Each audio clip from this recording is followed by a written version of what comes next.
Breaking news గొర్రెల పంపిణీ scam కేసులో ఈడీ విచారణ అయితే వేగవంతం చేసింది. ఈడీ విచారణకు పశుసంవర్ధక శాఖ అసిస్టెంట్ డైరెక్టర్ హాజరయ్యారు. గొర్రెల స్కీమ్లో 700 కోట్ల అవినీతి జరిగిందంటూ ఏసీబీ కేసు నమోదు చేసింది. గతంలోనే పలువురిని అరెస్ట్ చేసి రిమాండ్కు తరలించింది. ఏసీబీ కేసు ఆధారంగా ఈడీ ఐసీఐఆర్ నమోదు చేసింది.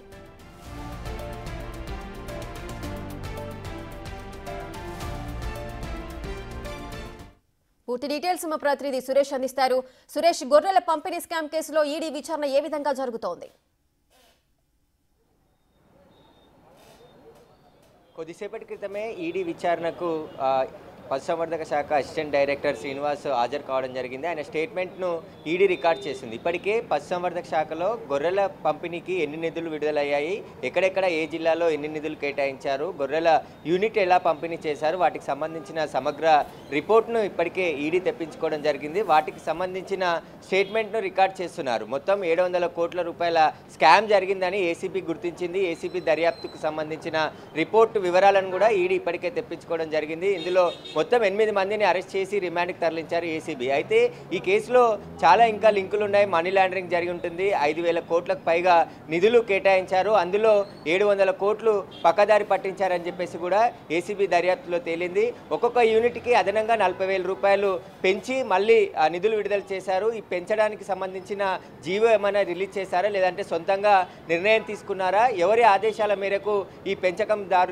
ఏదైతే సబ్సిడీ కింద వచ్చే నిధులకు కాకుండా మరింత నిధులు పెంచి ఎందుకు ఇవ్వాల్సి వచ్చిందనే దానికి సంబంధించి కేసు దర్యాప్తు జరుగుతుంది. ప్రస్తుతం శ్రీనివాసరావుకు సంబంధించిన స్టేట్మెంట్ను ఈడీ అధికారులు నమోదు చేస్తున్నారు.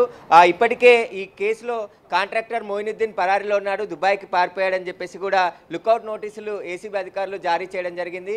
మాజీ మంత్రి తలసాని శ్రీనివాస్ యాదవ్, ఓఎస్జీ కళ్యాణ్ని కూడా అరెస్ట్ చేసి రిమాండ్కి తరలించడం జరిగింది. వీరందరూ కూడా దాదాపు గచ్చిబౌలిలో 1,90,00,000కు సంబంధించిన కేసు మొదట నమోదు కావడం జరిగింది. ఆ తర్వాత ఆ కేసుని ఏసీబీకి బదిలీ చేయడంతో ఈ స్కామ్ అంతా బయటపడింది. కాబట్టి ఈ స్కామ్లో ఎవరెవరి పాత్ర ఎంత మేరకు ఉన్నది, అసలు నిధులు గోల్మాల్కు సంబంధించిన వివరాలన్నిటికి సంబంధించి స్టేట్మెంట్ రికార్డ్ చేస్తున్నారు.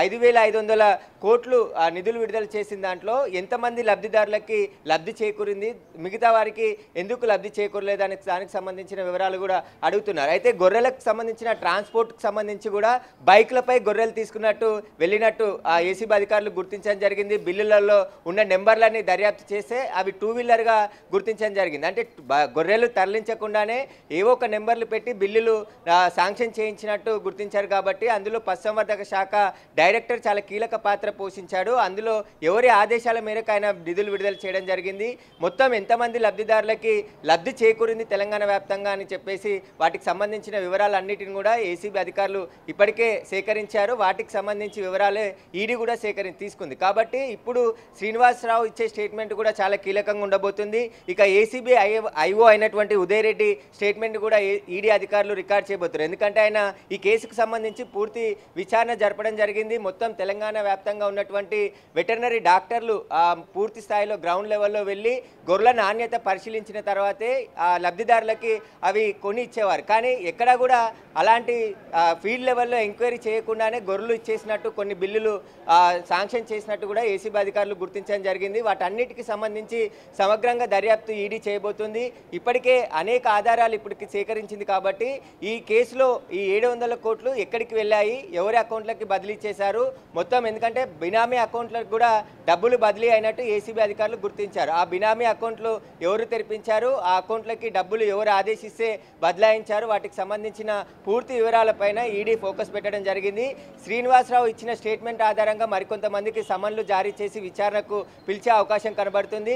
రాజకీయ నాయకులకి ఎవరైతే మొయినుద్దీన్ ఉన్నాడో అతనికి ఉన్న సంబంధాలు ఏంటి, ఈ కేసులో మొయినుద్దీన్ ఆయన కొడుకు కూడా ఇద్దరు కాంట్రాక్టర్లుగా ఉన్నారు. కేసు నమోదైన ఏసీబీ కేసు నమోదైన తర్వాత వారు ఇద్దరు కూడా దుబాయ్కి పారిపోవడం జరిగింది. మళ్ళీ ఇండియాకి రాలేదు, వారు ఇంకా అబ్స్కానింగ్లోనే ఉన్నట్టు ఏసీబీ అధికారులు చూపిస్తున్నారు. కాబట్టి ఇప్పుడు ఈడీ రంగంలోకి దిగింది, దర్యాప్తుకు సంబంధించిన అన్ని ఆధారాలు సేకరిస్తుంది. కాబట్టి ఇప్పటి వరకు ఏసీబీ జరిపినటువంటి విచారణ సంబంధించిన డాక్యుమెంట్స్ అన్నిటిని కూడా ఈడీ సేకరించడం జరిగింది. ఈ కేసులో చాలా కీలక పరిణామాలు ముందు జరగబోయే అవకాశం కనబడుతుంది.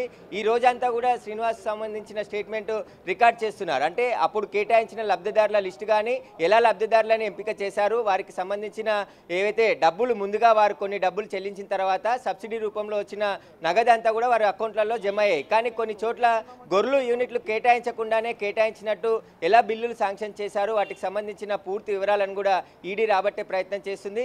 ఈ ప్రస్తుతం ఈడీ కార్యాలయంలోనే శ్రీనివాసరావు ఉన్నాడు. ఆయన స్టేట్మెంట్ అంతా కూడా రికార్డ్ చేస్తున్నారు. ఆయన ఇచ్చిన స్టేట్మెంట్ ఆధారంగా మరికొంతమందికి నోటీసులు ఇచ్చి విచారణకు పిలిచే అవకాశం కనబడుతుంది. ఈ రోజు శ్రీనివాసరావుతో పాటు తర్వాత ఏసీబీ అధికారుల స్టేట్మెంట్ కూడా రికార్డ్ చేసి ఈ కేసుకు సంబంధించిన పూర్తి వివరాలను సేకరించే పనిలో ఈడీ ఉంది. ఈ విచారణ తర్వాత మరికొంతమందికి సమన్లు ఇచ్చి విచారణకు పిలుస్తారని చెప్తున్నారు. Right, thank you Suresh, thanks for the live details. గొర్రెల పంపిణీ స్కామ్ కేసులో అయితే ఈడీ విచారణ వేగవంతం చేసింది. ఈ రోజు ఈడీ విచారణకు పశుసంవర్ధక శాఖ అసిస్టెంట్ డైరెక్టర్ అయితే హాజరయ్యారు. ఆయనను విచారిస్తున్నారు.